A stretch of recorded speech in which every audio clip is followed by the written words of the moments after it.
The meeting of the Public Records Commission held on May 18, 2020 is being conducted electronically via WebEx conference. All members of the commission present today are participating by remote means. As required by Tennessee Code annotated section 844-108, the commission must determine that necessity requires this meeting to be conducted via electronic means.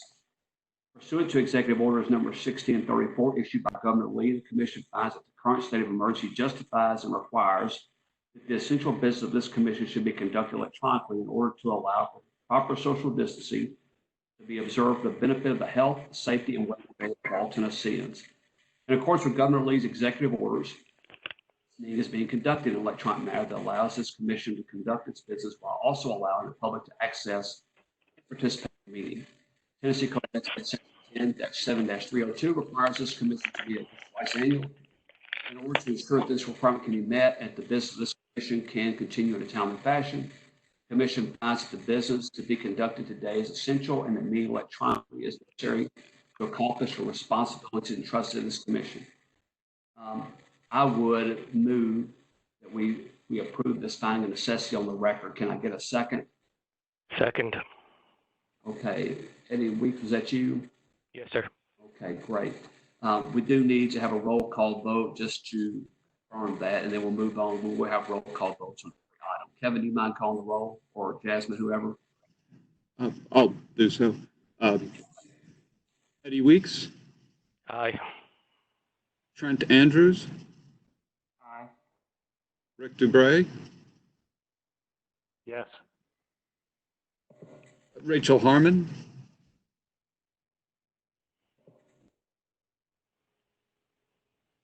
Janet Kleinfelter. Aye. Sorry, this is Rachel. I said yes, but I was still on mute. No problem. Commissioner Christy Branscombe.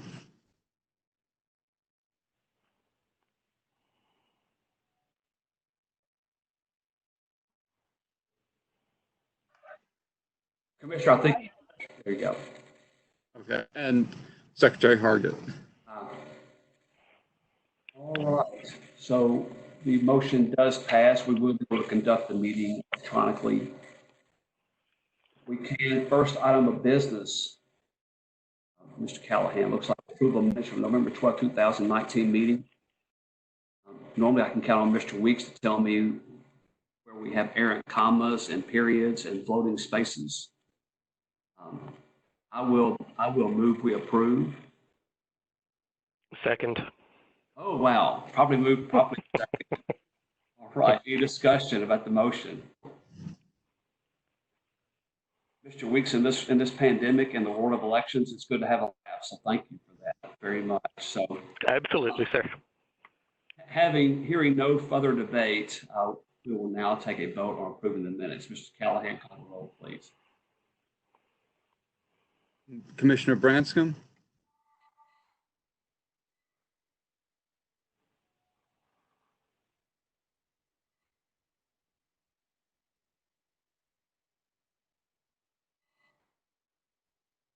Aye. Okay. Ms. Harmon. Aye. Mr. Weeks. Aye. Mr. Andrews. Aye. Mr. Dubray. Aye. Ms. Kleinfelter. Aye. And Secretary Hargett. All right. The motion passes. The minutes. Motion passes. The minutes are approved. Our next item is the consent agenda. To me, the items do appear in order. I don't have anything to remove the consent agenda. Just see anything found on the consent agenda. The consent agenda consists of 187 RDAs. If there's any questions. I'll move approval. Second. Seconded by Mr. Weeks. Any discussion? Mr. Callahan, let's call the roll. Commissioner Branscombe. Aye. Mr. Weeks. Aye. Ms. Kleinfelter. Aye. Ms. Harmon. Aye. Gray, Yes.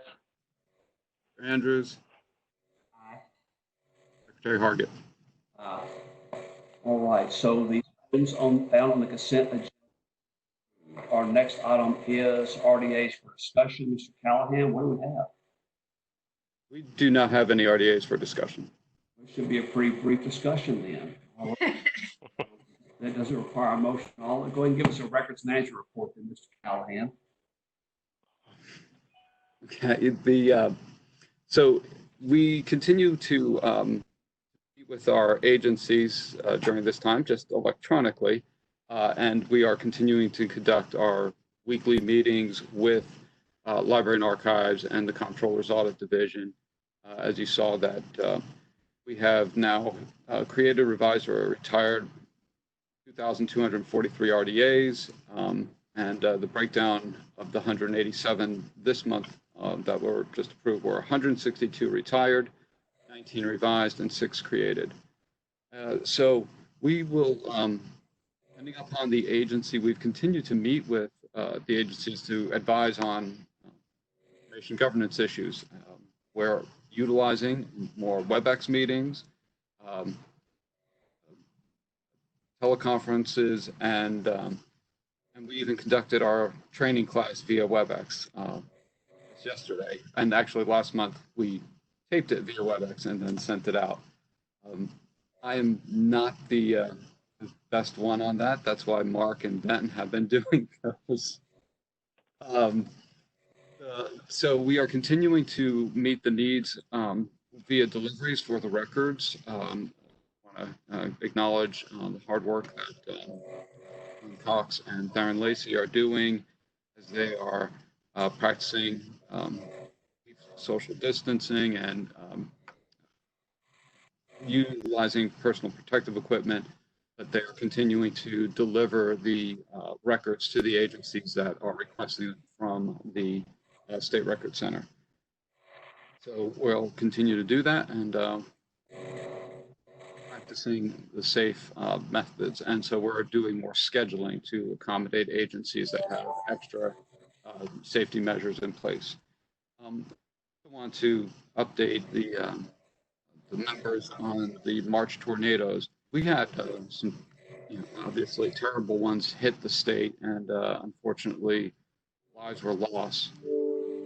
To a much less importance, but still of some note, is that we had several areas that were struck directly. Children's Services, Corrections, Human Services, and TriCorps all had facilities that were struck. The damage to the locations were significant. But these agencies had all conducted disaster preparedness.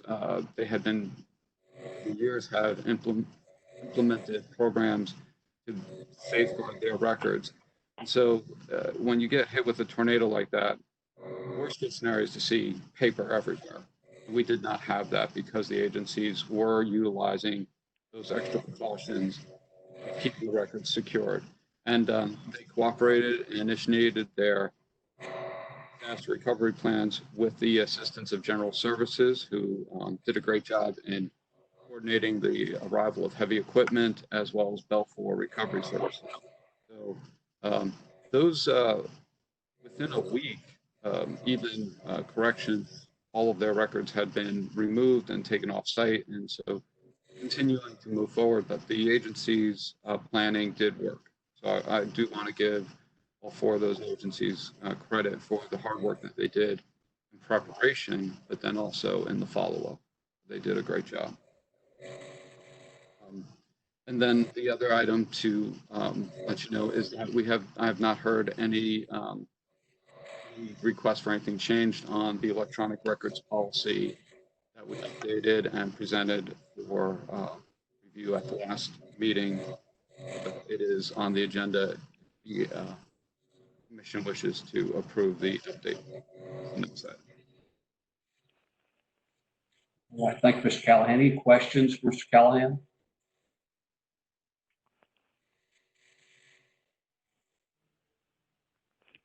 Mr. Callahan, this is Eddie Weeks. Are we aware of any records that were lost in the tornado, or have you had the chance to see if anything is missing? So we did speak with the records officers there. So fortunately, so for instance, corrections, we do not, there obviously could be a sheet here and there that were shredded by the high winds within a building or just completely destroyed by falling rubble. That's always possible. By and large, so even corrections, for instance, they took the caution of enwrapping their loose filing system in chicken wire and a cage to just in case such a disaster happened, and also as an internal security measure. So it minimized that loss. While it's possible that there could be lone pieces of paper that were lost, the records officers have reported that they do not have detected anything yet, and they're continuing to go through their records. By and large, the records areas were intact. Obviously, something could have been lost that was on someone's desk, but both human services and children's services, those records would have been something that had been printed off from their computer system. So there shouldn't think that there was anything major lost. Excellent. Thank you. Any further questions, comments?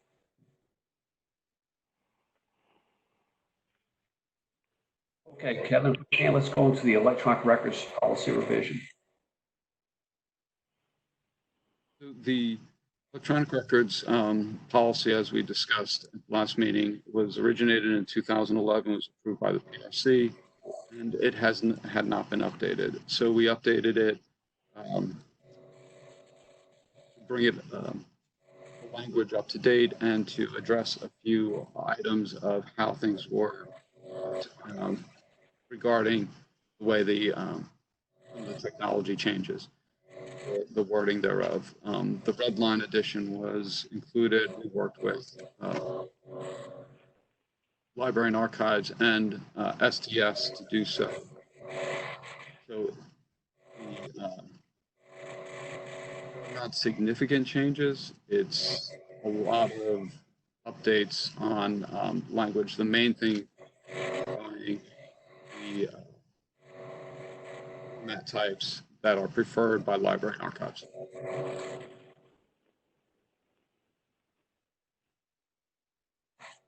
So is this an action item for us today? Yes, just to approve the changes as were presented at last meeting. Okay. Well, to get the item for us, I will move to approve the updated electronic records policy. This is Rick. I'll second that. All right, so proper second by Mr. Gray. Any discussion?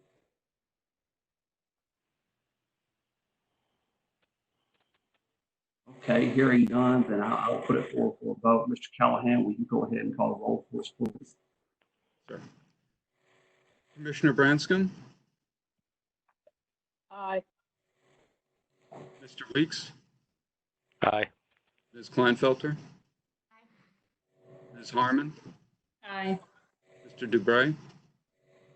Aye. Mr. Andrews?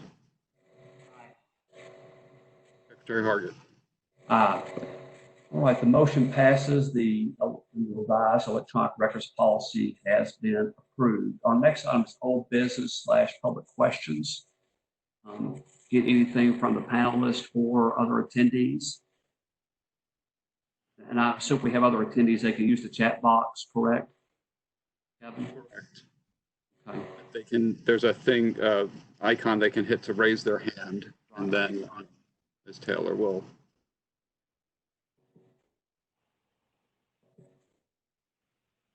I know everybody can see the goal line in sight is looking hard at the gift of time.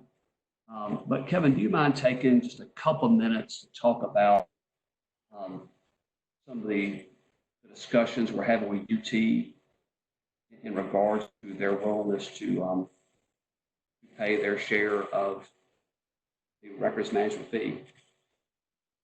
Oh, yes. So we are the Records Management Division reached out to all the universities several years ago and we were looking at, because going over the code, they are considered state agencies subject to the PRCs, the rules, and also all of the statewide RDAs such. So we have been updating that. We've spoke to all the universities and the Board of Regents, the ones that came out of the Board of Regents, and told them about the records holding fee, and that there's a fee that all agencies pay that is based upon the volume of records that they keep in agency. And while this is records that they are maintaining in their agency, the volume of records represents both the work and the benefit that an agency gets from the administrative time and effort of the Public Records Commission and Records Management Division by time we spent creating statewide RDAs. The training that we do every month, we continue to offer to come out and do assessments and stuff. So they have asked some questions about whether, why they should pay based upon that they are maintaining the records that are housed in their office. So we explained that to them, and we gave the colleges and universities a couple of years notice to kind of bring them up to date before just hitting them with charge, so that they could take their time, go through destroyed records that they may have had that were that hadn't been destroyed but that could be. So we even worked with the various universities to revise, go back and revisit, because some of their volumes that they came back with seemed high. And so we went back to them and discussed and helped say, look at this, and did you catch up on your destruction, and to allow that. But they've been asking what these, specifically how we're allowed to charge.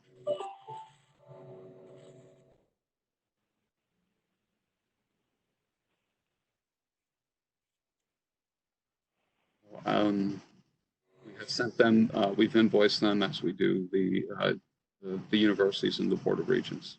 We'll see if we see payment from that.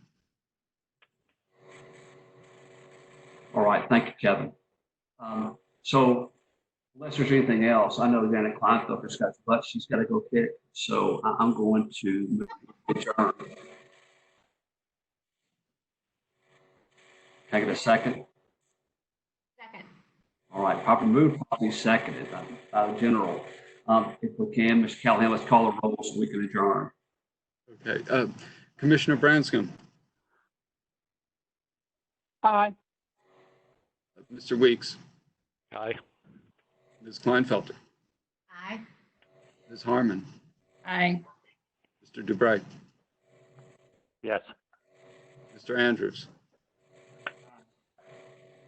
Secretary Hargett. The motion passes, and I am going to ask for but not to use in the minutes for the upcoming. We have the next meeting. So thank you very much. Everybody be safe, wash your hands, wear a face covering, and we'll see you soon.